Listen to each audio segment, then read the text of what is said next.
हमारे खुदावन यीशु की अंजील मुक़द्दस मरकज़ के मुताबिक उसका 12वां बाब 35 से 37 आयत तक। एक दिन यीशु हैकल में तालीम देते वक्त खिताब करते हुए कहने लगा कि फ़क़ी क्यों कर कहते हैं कि अल-मसीह दाऊद का बेटा है।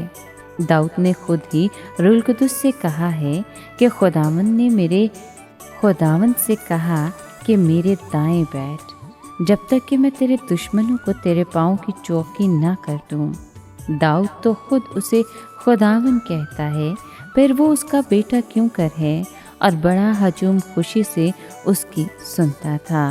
पाक कलाम के पढ़े और सुने जाने पर खुदावंद की बरकत हो, खुदा का शुक्र हो।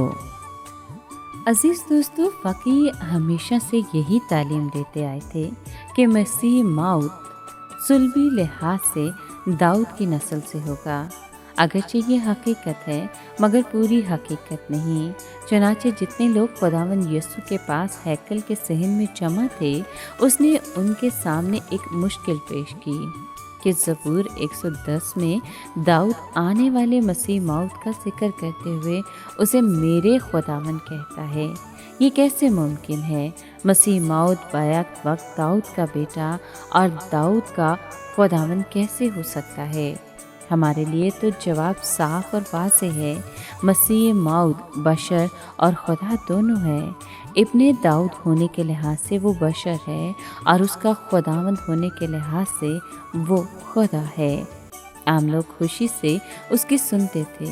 लगता है कि वो हकीकत को मानने और कबूल करने को तैयार थे, हालांकि वो उसे पूरी तरह समझते भी नहीं थे। मगर यहाँ फ़क़ियों और फरीसियों के बारे में कुछ नहीं कहा गया है। उनकी खामोशी बदशुगनी की अलामत है।